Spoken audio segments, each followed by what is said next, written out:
Like, it's literally a Saturday and I'm here shooting this video with y'all, and then I'm gonna have to go to a speaking engagement, and then I'm going to New York. I would say I don't necessarily have any days off. Hey y'all, welcome back to our channel. In today's video, I'm actually doing a continuation of our series of what do lawyers do, but this time I'm not interviewing someone, it's just me.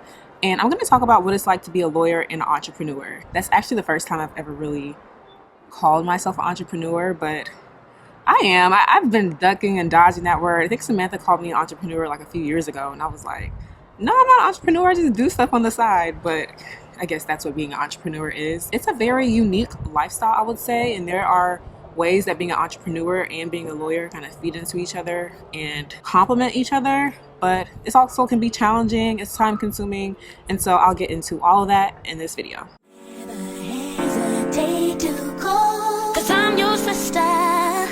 And always for you, and don't know what I'd ever do without you. From the beginning to the end, you've always been here right beside me, so I'll call you my best friend. So I have notes right here because I wanted to make sure I don't forget anything. What I do, I wanted to just explain how I'm both a lawyer and entrepreneur, like what all I mean on the lawyer side, what all I mean on the entrepreneur side. As a lawyer, my 9 to 5, and I put that in quotations because I do not strictly do that job from 9 to 5, but that is the priority from those hours, from 9 to 5. So I'm just saying 9 to 5. I work at a media and entertainment company. I do our contracts regarding media and entertainment transactions, contracts for acquired programming, contracts with producers, contract with talent, contracts with just a bunch of different stuff, film and TV, live events. We put on concerts. I do the contracts for that. If you want to know more about that, more in depth, you should watch the video I made on Watch This If You Want to Become an Entertainment Lawyer. I think the title was something like that. But that is what I mean on the lawyer side. Now on the entrepreneur side, there's a lot in that bucket. Some of it is lawyerly things, so it'll be a little confusing. I also do some freelance lawyer stuff on the side. I don't put that in the lawyer bucket because it's something I do on my own. It's not like an institution is paying me. I just like have direct clients and I'll help them with like a agreement they need for a producer they're bringing on, or a consultant, or a venue where they want to shoot the next episode of their online series, things like that. I have a few clients in that bucket. It's not something I really advertise. It's something that sometimes people reach out to me. They're like, I need a lawyer for this. I know them. I'm like, okay, cool, I'll do it for you. So I put that in an entrepreneurial bucket because I have to create the invoices. I have to, I have a whole engagement letter. I have to do all that myself and kind of figure all that on my own. So that's one thing in the entrepreneur bucket. Another thing is creating content, like this YouTube channel. I've started to create content on TikTok. I don't like TikTok as much. I like it because, well, that's not true. I like that TikTok is very easy. Like, it's so easy to edit. I don't have to think that much about editing. I just upload my clips. Sometimes I just let TikTok edit my videos for me. So it's very low effort, but it's also low reward. You don't just get money from uploading on there. At least maybe I'm just not a big enough platform yet, but I don't like that. So I still prefer YouTube where we upload and you get paid. So yeah, but that is in the entrepreneur category. I also do speaking engagements. I literally have one later today. That is in the entrepreneur category. Literally just people reaching out, or organizations that I'm a part of, like, hey, can you speak on the panel about this? Can you speak on the panel about that? So that's an entrepreneur category, and that's something that has been on my New Year's resolutions list for a while, but next year I really want to take it up a notch, start really charging and, all those things. I think this year was just my getting my feet wet year, but I do still count that as being an entrepreneur because the goal there is to make money from that. Oh, the house. How can I forget the house? The thing that takes up the most of my time outside of work, like we still get random mail there sometimes. Make sure like the yard looks okay. Like you just have to, even though we have a property manager, no one cares about your house as much as you do. That is what I've learned through having a vacation rental business. And so sometimes they're just little things. And there are some things that were just cheaper for me to do because I live here in DC. We recently transformed the office that we had in our house to another bedroom so that we can generate more income from the house rental. So stuff like that is time consuming. I have to be there with the contractor putting the bed together and all that type of stuff. And if there are last minute emergencies, which doesn't happen as often anymore, thank God. But if there are last minute emergencies, there were times where I had to like go to the house real quick and figure out what was going on. We've learned so much through having a business and learning like the ebbs and flows, learning when the hot seasons are, learning so much. So that's definitely in the entrepreneur category. And just for everyone that's confused, that's the house that we bought together back in 2021. We lived in it for a year, we renovated it, and then we put it out to the world on Airbnb and Verbo and all those vacation rental sites and started, you know, started our business that way. What else? That was a lot. That was lawyer. I'm a lawyer on the side. Well, I'm a lawyer in my 9 to 5. I'm also a lawyer on the side. House vacation rental on the side. Content creation, miscellaneous, like speaking engagements. Yeah, I feel like that kind of covers it. So balancing all those things can be a lot. But the first thing I'll start with is just time management. There are some days where in a single day I hit all of those things, but that's rare. I think I usually take my life week by week or a few days by a few days. And so I can't do everything all at once. But for these next couple days or for this week, I can be like, work is going to be a super priority this week because we have this big renewal coming up, this big contract coming up. That's where like my priority is going to be and everything else is going to be secondary. Then there are times where like the house is the priority. Like when I was flipping the office, that was a really big priority to me. We had a window of time where we didn't have a booking. So it was a good time to get in and really do that really quickly. And so that was the priority that week. And I still do other things, but I want to make sure if I do nothing this week, that is getting done. And then like today, like I have multiple priorities today, but the speaking engagement is a huge priority. I kind of planned my whole day around that. I would say I don't necessarily have any days off, but not in a bad way like how it sounds. I think every day I do something for some aspect of all of these endeavors. So that could be as simple as on a Saturday responding to the property manager about a question they asked, or looking at our portal for something, or responding to an email that we get from our YouTube channel email, which is we kind of use for multiple things, but for Angel and Sam LLP at gmail.com, because Angel and Sam LLP, if you're a day one, you know that was our old name. Or getting something done for, even if it's something small, like a reminder email for a payment for the lawyer freelancing I do on the side. But it's not, I don't always have just a full day working. So I don't want to make it seem like every day from morning to night I'm just working, but I do work every single day. And I know everyone doesn't really like that. The only time it feels like a downside is when I'm on vacation, I'll be honest, because when you're a homeowner and your home is a business, I feel like you can never fully go on vacation, because at the end of the day, if something happens, they contact you. So there's only been a couple of times where I've gone on vacation, turned my phone off, and literally been like, hey, if y'all need something, y'all have to contact Samantha. Like, I'm literally out of pocket. I've only ever really done that one time.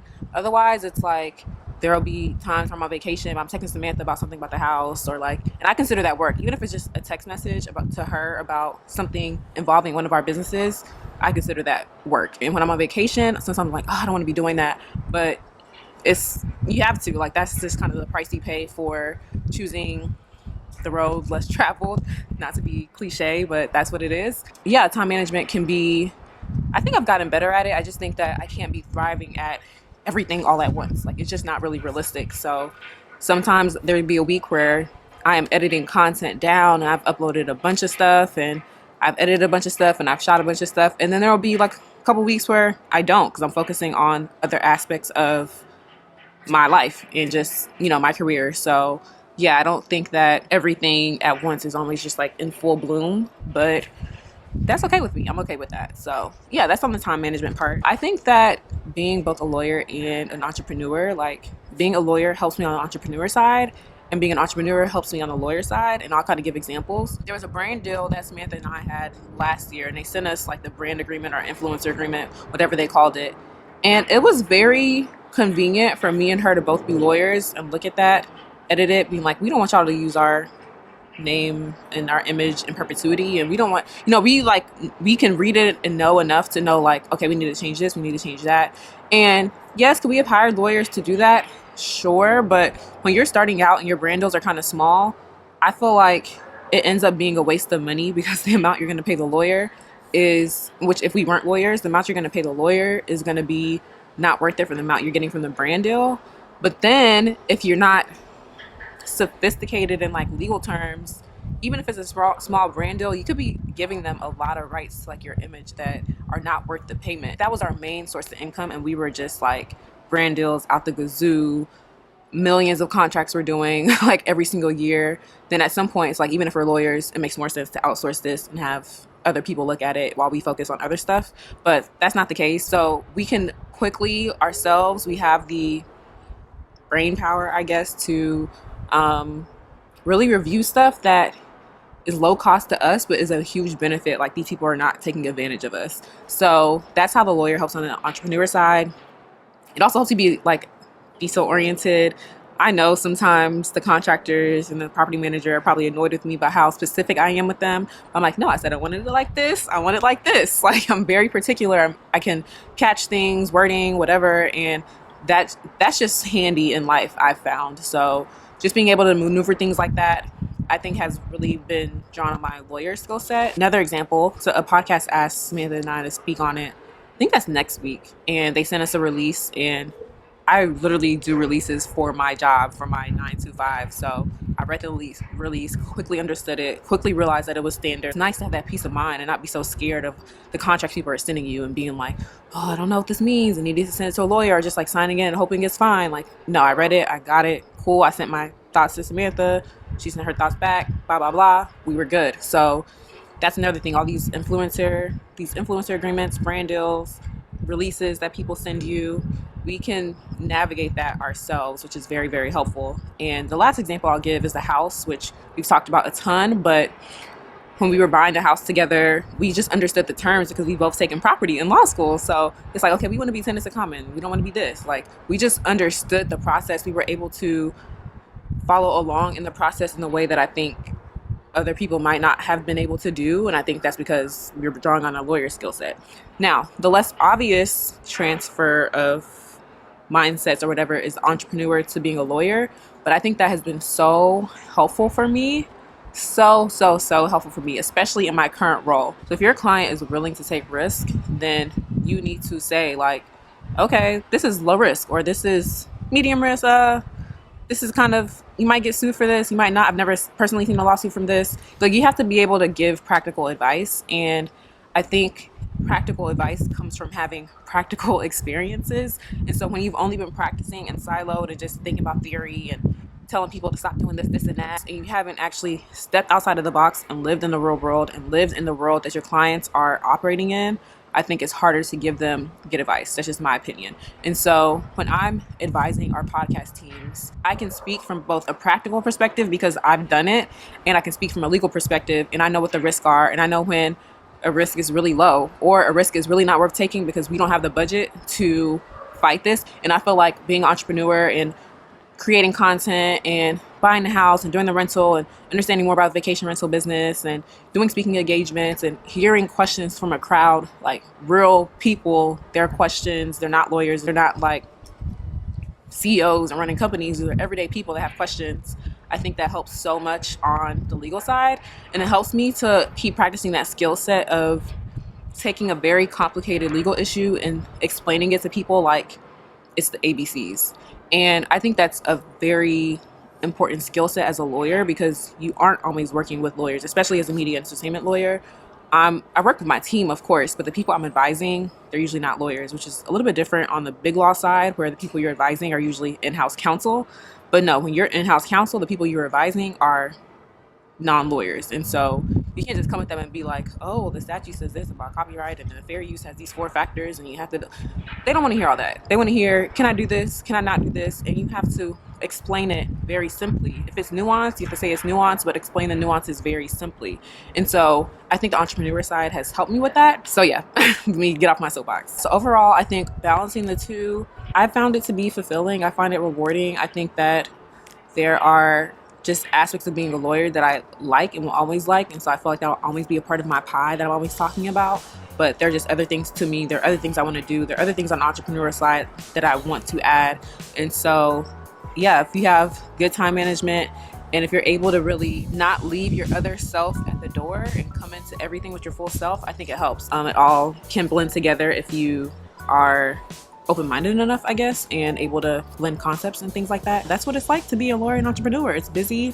It's a busy lifestyle. Like, it's literally a Saturday and I'm here shooting this video with y'all, and then I'm gonna have to go to a speaking engagement, and then I'm going to New York. And so it's a busy lifestyle. I don't want to downplay that, but if you're doing things that you actually want to do, I feel like you actually do it. It doesn't feel as like some days I'm like, oh my God, like, what is my life? Like, why did I sign up for all this? Like, I can't finish all of this. I think that's the most important time to just try and parse out what's actually really important right now and what might get a B in. Sorry, I ran out of space on my memory card. Let me just wrap this up. But what I was saying was I'm not a super rigid person. I don't have a super regimented schedule. I have to ebb and flow as my priorities change, as circumstances change. And that's how I think I've been able to keep both sides of my professional life afloat. So that's my approach. Maybe yours is different. But yeah, that's it for me for this video. If you want us to interview anyone else, you want to hear about other practice areas, please comment them down below.